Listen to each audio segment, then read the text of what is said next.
Welcome back दोस्तों, आप लोग के अपने YouTube चैनल पे फाइनली हमने इस चैप्टर का जो बेसिक पार्ट का फर्स्ट पार्ट हमने कवर कर लिया है, दैट इज बैलेंस शीट का हिस्सा।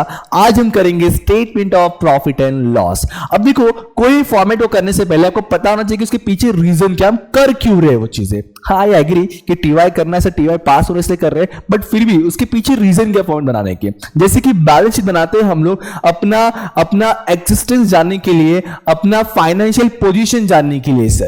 वैसे ही स्टेटमेंट ऑफ प्रॉफिट लॉस बनाया जाता है कि हमारे बिजनेस में सर क्या प्रॉफिट हो रहा है, क्या लॉस हो रहा है। अब एक सिंपल सा फंडा है, प्रॉफिट लॉस कैसे मालूम पड़ेगा सर? सर सिंपल थिंग है, उस बिजनेस का कितना पैसा आ रहा है, कितना पैसा जा रहा है, डिफरेंस पता कर लो। दैट इज सर कितना इनकम हो रहा है और कितना एक्सपेंस हो रहा है। दैट इज रेवेन्यू में से एक्सपेंस को माइनस कर देंगे तो मालूम पड़ जाएगा प्रॉफिट कितना है। But before starting this lecture, first of all हम थोड़ा रिवाइज कर लेते पहले वाला पार्ट जो है ये पूरा चैप्टर आपका कौन से शेड्यूल में कवर होता है? तो शेड्यूल 3 में कवर होता है। शेड्यूल 3 को दो पार्ट में डिवाइड किया है। पहला पार्ट है सर पार्ट 1 और दूसरा सर पार्ट 2।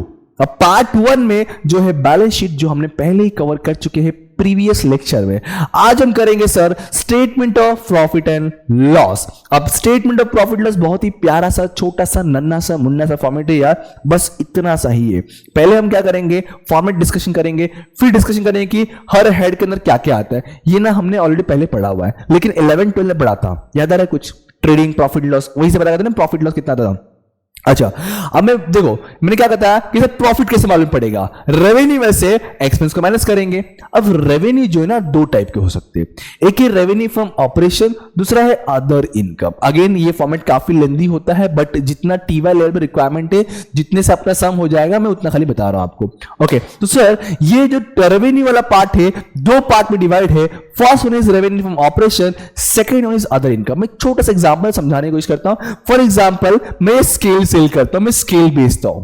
ओके, अब स्केल है, फॉर एग्जांपल बेचता हूं मैं 20 का, 20 का एक स्केल, 20 का एक स्केल, 20 का एक स्केल, 50 का 3 स्केल, 50 का 3 स्केल, ले धमाका सेल, धमाका सेल। ओके, तो इस स्केल सेल के जो मैं इनकम जनरेट कर रहा हूं, वो मेरे लिए क्या हो जाएगा सर? Revenue from operation. क्या हो जाएगा? रेवेन्यू। मतलब एक बिजनेसमैन जिस चीज में डील करता है, जिस चीज का बिजनेस करता है, उससे जो इनकम जनरेट करेगा उसको बोलेंगे हम रेवेन्यू फ्रॉम ऑपरेशन। क्या बोलेंगे? Revenue from operation. अब मान लो ये स्केल ऐसा बेच के मैंने बहुत पैसा कमा लिया, मान लो, मानने में क्या जाता है, तो पैसा मैंने बहुत कमा लिया और पैसा जमा कर दिया मैंने एक बैंक में as a FD for example.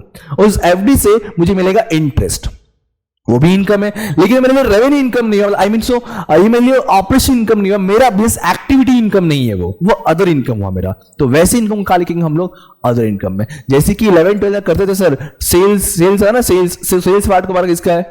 Operation का। अब interest receive, commission receive, dividend receive, profit and sale of asset, वो सब किस में आएगा सर? अदर इनकम है। बस इतना देखना तुमको, आगे डिटेल में बताऊंगा मैं, बट फिलहाल समझ लेता हूं एग्जांपल से। ठीक है, तो जब दोनों प्लस कर दूं क्या मिल जाएगा? Total revenue. आगे बात बढ़ती है तो सर एक्सपेंस आते हैं, तो एक्सपेंस को मैंने यहाँ पे 6 पार्ट में डिवाइड किया हुआ है, और भी चीजें ऐड कर सकते हैं हम लोग। अगर क्वेश्चन में लगा तो एक आध और ऐड कर देंगे, बट मुझे लगता है कि 6 पार्ट में कवर हो जाएगा पूरा क्वेश्चन अपना। ओके, तो 6 पार्ट क्या क्या है? फर्स्ट वन है कॉस्ट ऑफ मटेरियल कंज्यूम, मतलब एक तरह का परचेस करने पे खर्चा। अभी ये स्केल में जो मार्केट में बेचने आ रहा है, मान लो मैन्युफैक्चर करता हूं फॉर एग्जांपल, तो इसको मैन्युफैक्चर करने के लिए मुझे क्या क्या मटेरियल लग रहा है, मतलब परचेस करते हुए क्या क्या जो कॉस्ट लगते हैं, तो सारे के सारे आपके इसमें आ जाएंगे कॉस्ट ऑफ मटेरियल कंज्यूम। इसका एक फॉर्मेट तुमको दूंगा मैं, वेट करना, नीचे है। फिर चेंजेस इन्वेंट्री, फिनिश गुड्स या फिर क्लियरली बोल के फिनिश गुड्स, जिनकी वर्क इन प्रोग्रेस होता है, रॉ मटेरियल होता है, तो रॉ मटेरियल वगैरह पार्ट किसमें आ जाएगा? परचेस के अंदर। यहां पे फिनिश गुड्स का चेंजेस, दैट इज ओपनिंग और क्लोजिंग का डिफरेंस देखा जाएगा यहाँ पे। ठीक है, इन्वेंटरी स्टॉक होता है। फिर बोला एम्प्लॉय बेनिफिट्स एक्सपेंसेस, भाई हम कंपनी चला रहे, हमारे पास डिफरेंट काइंड ऑफ एम्प्लॉयज होंगे, तो हर एम्प्लॉय को हम जो जो चीजें पे करेंगे, it may be wages, it may be salary, it may be PF contribution, it may be bonus, जो भी चीजें हम अपने एम्प्लॉय को देने वाले हैं, उन सारे एक्सपेंस को बोलेंगे हम क्या? Employ benefit expense. क्या बोलेंगे? Employ benefit expenses. फिर है फाइनेंस कॉस्ट, जैसे कि मान लो यार मेरे पास पैसा नहीं है, मेरे को ये स्केल मैन्युफैक्चर करना है, तो इसके लिए मैंने बैंक से लोन लिया। क्या किया? बैंक से लोन लिया। अब बैंक से लोन लिया तो बैंक तो फुकट में देगा नहीं सर, इंटरेस्ट पे करना पड़ेगा। It's a finance cost, it's a finance cost example आपका। फिर है depreciation and amortisation. Sir depreciation word तो बहुत सुना है हमने सर, वो एसेट से माइनस करते हैं। अरे क्यों माइनस करते हैं? क्योंकि वो उसका वैल्यू डाउन हो जाता है कहीं ना कहीं सर। लेकिन अमोर्टाइजेशन क्या होता है? देखो, reduction in the value of fix tangible asset is called as depreciation and reduction or write off value of intangible asset is called as amortization. Intangible asset का जब वैल्यू कम होगा उसको बोलेंगे अमोर्टाइजेशन। दोनों का मतलब सेम ही है, बस एप्लीकेबल अलग अलग है। ओके, फिर है अदर एक्सपेंस। भाई जो पास में किसमें आएगा? अदर में आएगा। जैसे कि ऑफिस एडमिन एक्सपेंडिचर कहां पे आएंगे? आपके अदर में आएगा। ठीक है, आप चीजें और भी ऐड कर सकते हैं, ऑफिस एडमिन एंड ऑल भी, बट मैंने फिलहाल 6 में कवर किया हुआ है। जब ये सारे एक्सपेंस को प्लस कर दें तो क्या मिल जाएगा? Total expenses. फिर टोटल रेवेन्यू में से एक्सपेंस को माइनस करेंगे तो मुझे मालूम पड़ेगा भाई मैंने कितना प्रॉफिट कमा दिया, प्रॉफिट बिफोर टैक्स। लेकिन गवर्नमेंट छोड़ेगा नहीं, बोलेगा बेटा तूने प्रॉफिट कमाया, चल टैक्स भर। तो अब उस प्रॉफिट को कितना टैक्स में पे करना है वो आएगा। अब जब टैक्स पे कर दिया तो मिलेगा भाई प्रॉफिट या लॉस जो भी आफ्टर टैक्स कितना हुआ। इसमें और भी हो सकता है कि आपको हर साल अपने प्रॉफिट में से इतना % रिजर्व में ट्रांसफर करो, तो वो भी मैनेज कर देंगे। बहुत रेयर केस है, बट ये मेन फॉर्मेट है आपके लिए। Is that clear? फटाफट याद कर लेते। सर इनकम एंड लॉस जो है, इनकम स्टेटमेंट जो है सर 2 पार्ट में डिवाइड है सर। फर्स्ट वन है रेवेन्यू, सेकंड है एक्सपेंडिचर। रेवेन्यू में सर 2 हिस्से आएंगे, 2 पार्ट आएंगे, रेवेन्यू फ्रॉम ऑपरेशन और अदर इनकम। सर एक्सपेंडिचर और 6 पार्ट है सर। पहला आता है परचेज, फिर है सर चेंजेस इन्वेंट्री, थर्ड है sir employ benefit expenses, fourth है फाइनेंस कॉस्ट, फिफ्थ है डेप्रिसिएशन एंड अमोर्टाइजेशन, सिक्स्थ है अदर एक्सपेंसेस। फिर सर रेवेन्यू में से हम एक्सपेंस को माइनस करेंगे तो मिलेगा प्रॉफिट बिफोर टैक्स। इसमें टैक्स को माइनस करूंगा तो मुझे मिलेगा sir net profit after the tax. और यही तुम्हारा टैक्स, यही तुम्हारा प्रॉफिट रहेगा, ट्रांसफर होगा बैलेंस शीट के रिजर्व्स एंड सरप्लस के अंदर। Is that clear? ये हमने पूरा फॉर्मेट देख लिया, मैंने अंदर का एक्सप्लेन भी कर दिया, बट फिर भी आपको नोट्स में शो कर देता हूं कि कहां कहां क्या क्या आ सकता है। देखिए, ये हमने पूरा कर लिया था बैलेंस शीट का हमने किया था। और हमारा ये रहा statement of profit and loss वाला।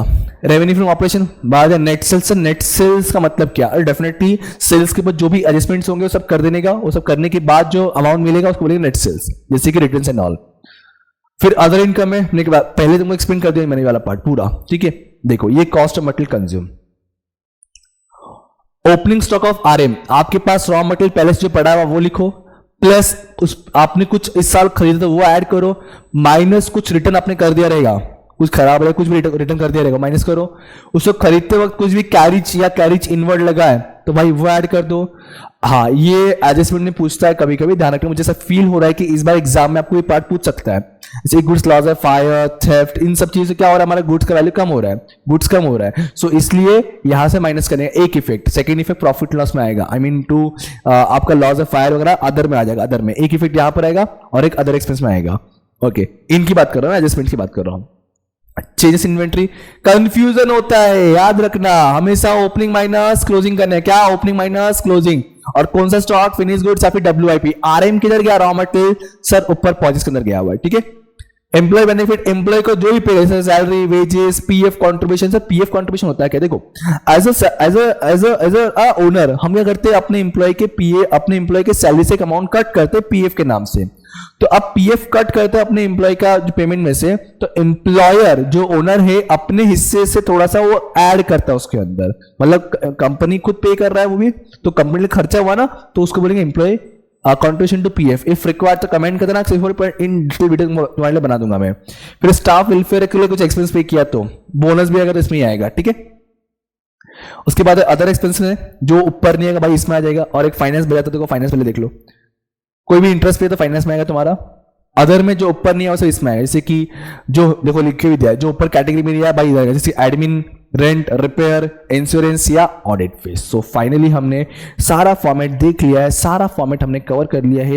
ये सारे नोट्स हमारे ये एप्लीकेशन पे स्टडी मटेरियल के अंदर मिल जाएगा। इस एप्लीकेशन कैसे यूज करते हैं उसका लिंक मैं डिस्क्रिप्शन में प्रोवाइड कर दूंगा, आप वहां से देख के इस एप्लीकेशन डाउनलोड कर सकते हो। अच्छा, और एक चीज इंपॉर्टेंट थिंग, अगर मान लो आपको फुल कोर्स रिक्वायरमेंट है सर सेमेस्टर 5 का, वहां से हम पूरा सिलेबस पढ़ सके with board question, with theory question, with objective test papers, with sir practical question जो हमारे एग्जाम में आए हुए जैसे कि बोर्ड क्वेश्चन पेपर्स, वो सारा हम यहां प्रोवाइड कर देंगे आपको इस एप्लीकेशन के अंदर। आप वहां से एक रीजनेबल कॉस्ट में आप इसको पढ़ सकते हो। और अगर कोई भी क्वेश्चन, कोई भी क्वेरी हो तो आपके पास हमारा नंबर है, नीचे डिस्प्ले हो रहा होगा, आप वहां से हम पे कांटेक्ट कर सकते हो, हमसे कांटेक्ट कर सकते हो। अब मिलते हैं अगले लेक्चर, अगले वीडियो में। तब तक फटाफट ये सारे फॉर्मेट बाहर कर लो, पढ़ लो, और अगले लेक्चर हम करेंगे शुरुआत अपने सम्स के लिए। Okay, thank you so much, bye bye, जय हिंद दोस्तों।